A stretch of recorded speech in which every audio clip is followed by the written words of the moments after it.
Did you, like me, just cut your hair and dyed it black and you thought, well, I think I can cosplay someone like this, and then you thought of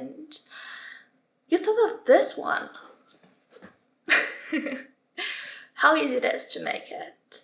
Well, you're gonna need a few things. A shirt, some sneakers that you don't see on her and on me, socks that you also don't see on me on her, a long strip of fabric to make a little bow tie, a belt, and this uniform. And today's video is all about this one. Now I hope this tutorial is not too confusing. I tried my best. Hope you enjoy it and that you can make your own Asa Mitaka uniform. For this project, I decided to pick a mixed fabric. This is a cotton mixed with polyester and it feels very nice and breathable. And also, it's not stiff like 100% cotton. I started with making the pleated skirt first, and so leave a 2 cm at the bottom for your hem, and from there start measuring the length of your skirt. For me, the first time, I decided for 70 centimeters. My fabric wasn't wide enough to only make one rectangle for my skirt, so I had to cut out 2. For the width of your skirt, measure your waist, multiple by 3, and add 2 centimeters seam allowance. If you, like me, need to have 2 rectangles, do your waist by 3 and add 4 centimeters and divide by 2. This way, you have the measurements of 1 rectangle with seam allowance on the sides. Overlock all around both rectangles and sew them together on the one side. Steam your side seam open. Fold and sew your hem. It's easier while your fabric is flat. It's better to sew it now before you do the pleats. Steam your hem. You can steam before sewing it, so it stays folded. For the pleats, I took my first measurement, my waist, and multiplied by 3. In this case, 70 times 3 is 210, and divided by the measurement of 1 pleat. Mine is 15 centimeters, and the whole number is how many pleats you're gonna have around your skirt. 1 pleat is divided in 3, so I marked every 5 centimeters, and I'm showing you just how to pin and pleat before steaming it in place.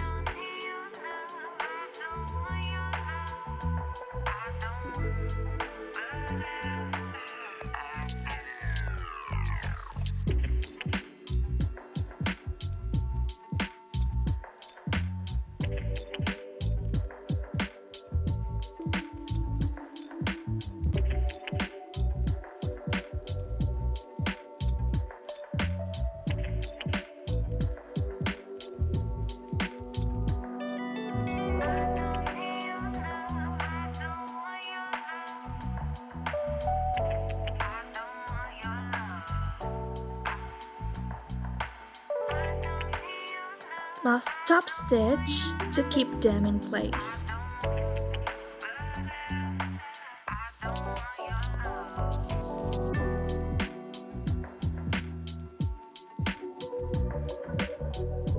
Next is cutting the waistband.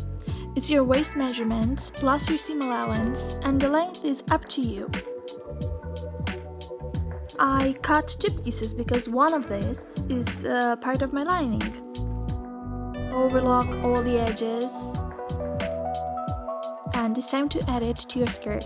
I made a sandwich between my 2 waistbands and the skirt, and I sew it all around.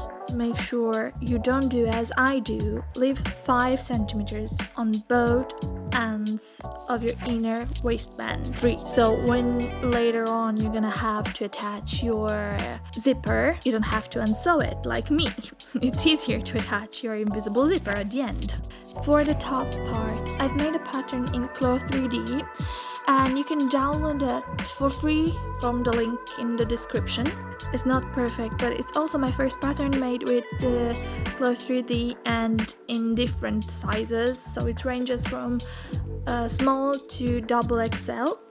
You can download it, print it, tape the papers together, and cut it. This pattern has already 1 centimeter allowance all around. I would recommend to do a little mock-up before, so try in a fabric that's similar to your final project, but is not the good fabric that you pay a lot of money. The back and the central front pieces must be cut on fold.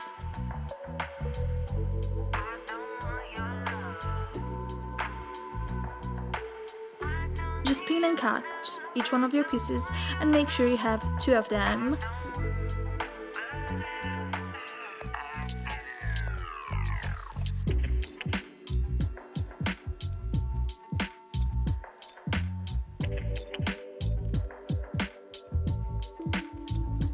I'm lining the top piece with the same fabric, so that's why I made it double.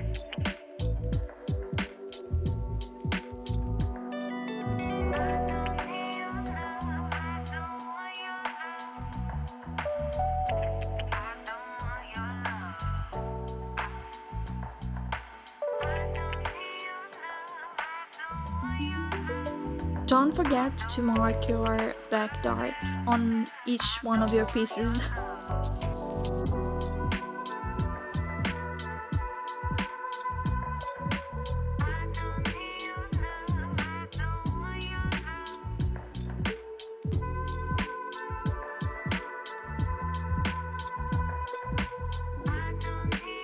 At the end you should have 2 sets of this top. Overlock everything again.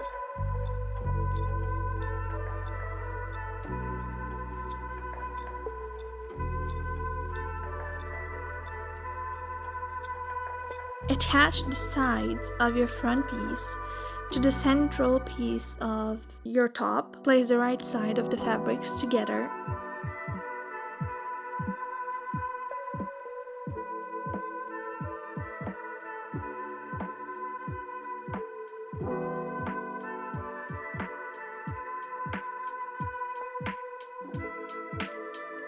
Pin and sew the darts on the back.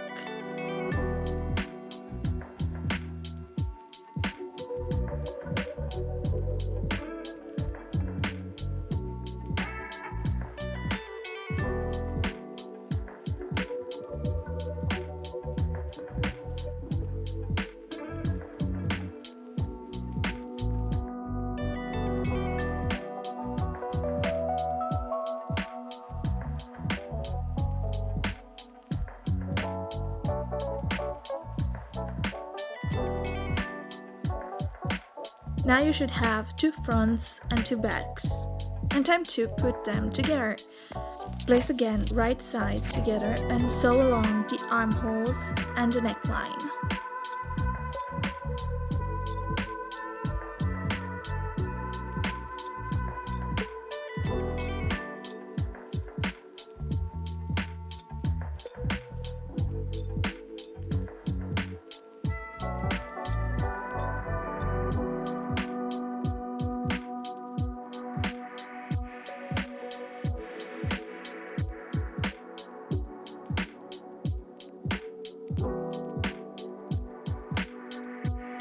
I'm doing an understitch on the neckline to ensure my lining doesn't roll over in front of my garment.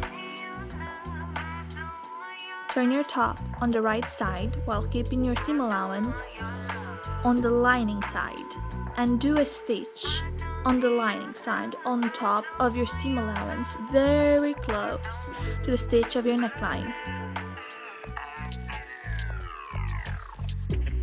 Now you can do the same on the back. Place right sides together and sew along the armholes and neckline.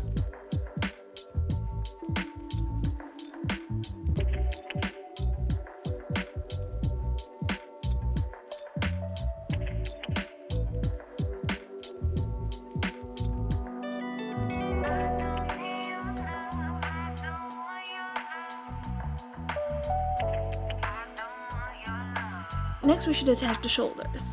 Place right sides together by turning the back inside out on top of the front and do a straight stitch.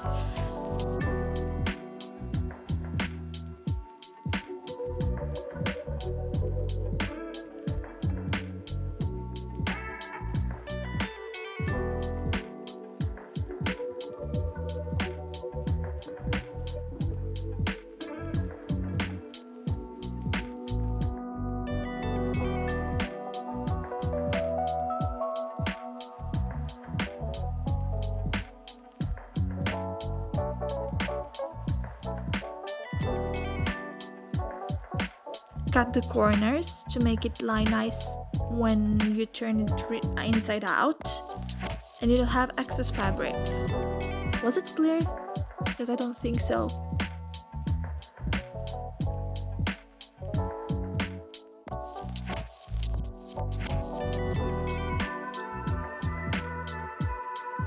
Time to attach the top to your skirt.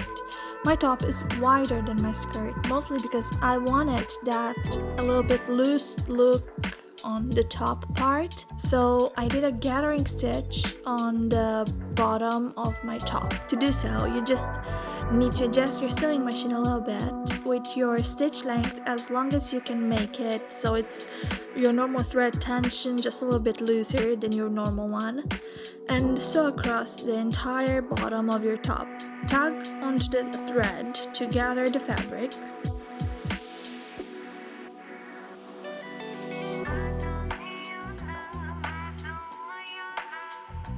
Adjust it to fit your waistband and sew it in place on your waistband.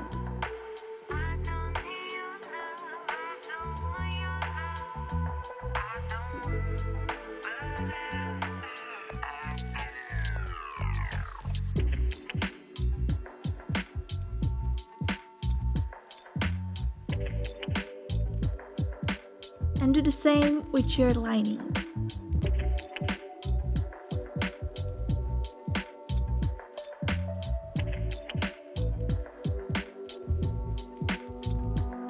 And you will have all your skirt in between your lining and your main fabric of the top.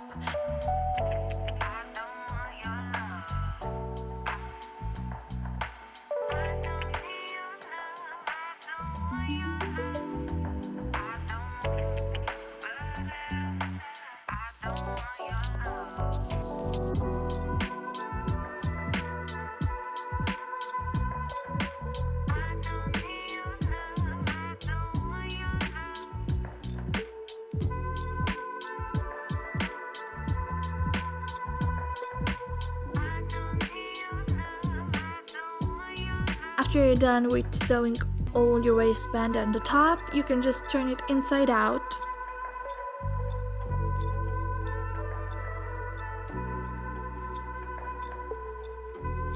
Now, last thing to do is to attach your invisible zipper on the open side. Ignore your lining for a moment and place right side of your zipper on the right side of your main fabric. Pin and sew your zipper only on your main fabric.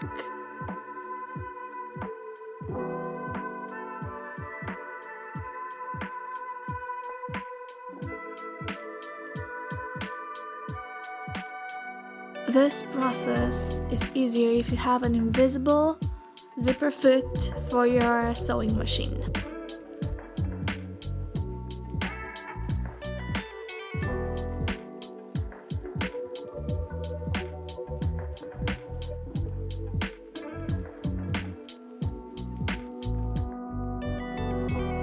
To attach the lining, you have to turn your garment, or at least the part you're sewing inside out, pin it and sew as close as you can to the zipper.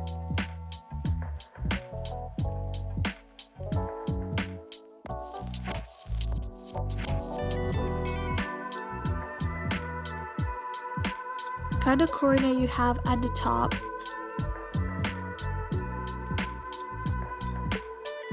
and you can turn it inside out. Now we can sew the sides of our skirt together. Just pin it right sides together and sew until you reach your zipper, and you're done.